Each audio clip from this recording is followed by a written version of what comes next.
नमस्कार।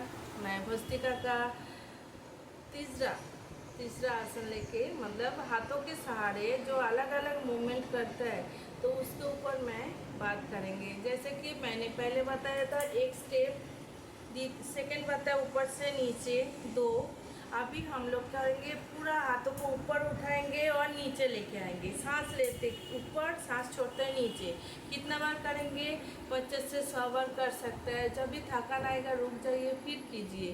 तो हाथों के सहारे करने से हमारा हाथ का आजू बाजू सब नास को एक्टिवेट हो जाता है, ऑक्सीजन अच्छे से भरता है शरीर में, कोलेस्ट्रॉल पूरा क्लीन होता है, हार्ट बीट अच्छे से होता है। कभी हमारा अस्थमा जैसा बीमारी नहीं होएगा, अस्थमा रहेगा भी ठीक हो जाएगा और हार्ट का तकलीफ नहीं रहेगा। जिसको सच में डॉक्टर बोल दिया हार्ट में तकलीफ है तो धीमी, एकदम धीमी गति करें। जैसे कि हाथ उठाना है और धीरे धीरे नीचे लेके आना है। मध्यम गति करें ऐसा, और तेज गति करेंगे तो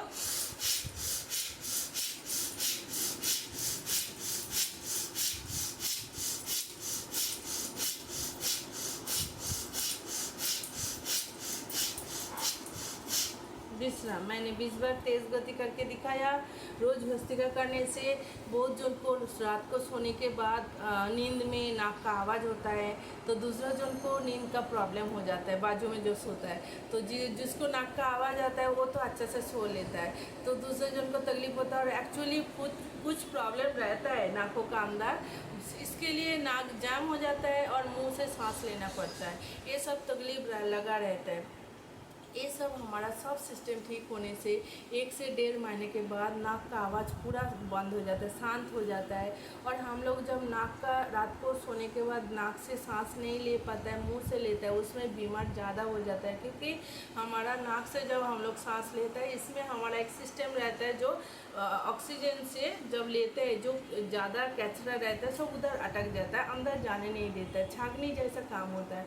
बट हमारा मुंह में नहीं है, तो जब हम लोग नींद में नाक सिस्टम बंद हो जाता है, मुंह से सांस लेते हैं, छोड़ते हैं बहुत जन, तो उसमें सब कुछ डैमेज जो चीज़ पॉल्यूशन तो हमारा मुंह से शरीर के अंदर जाता है और बीमार बढ़ता है। तो उसमें से हम लोग सुरक्षित रख सकते हैं। रोज़ भस्त्रिका करने से सब सिस्टम अच्छा हो जाने से मेमोरी शांत होता है। बहुत जन को नींद का प्रॉब्लम है, रात को नींद नहीं आता है, सोने के बाद भी जगा रहता है, ब्रेन शांत नहीं होता है, साउंड स्लीप नहीं होता है। तो प्राणायाम करने से शरीर में ऊर्जावान होता है, ब्रेन शांत होता है, चिड़चिड़ापन दूर होता है, मतलब डिप्रेशन दूर होता है, मेडिटेशन का जैसा काम होता है भस्त्रिका। शरीर को सुस्ती लेके आता है और जो गुस्सा आ जाता है वो सब शांत हो जाता है। कोई गुस्सा दिलाएंगे भी गुस्सा नहीं आता है। तो बहुत मतलब प्राणायाम का बहुत गुण है जो हम लोगों को एक शरीर का एक पहचान भी आ जाता है, वो ग्लो आ जाता है और शरीर का सब कुछ हमारा सिस्टम में आ जाता है। तो हमारा जीवन में कभी भारी बीमारी नहीं आएगा और नियम से हम लोग सिस्टम से बड़ा होएंगे, एज बढ़ेगा, ओके, सब कुछ सिस्टम रहेगा। तो भस्त्रिका प्राणायाम जरूरी है। नमस्कार। अधिक जानकारी चाहिए तो मुझे क्वेश्चन कर सकते हैं, मैं कोशिश करेंगे आपका पूरा आंसर देने के लिए, ओके।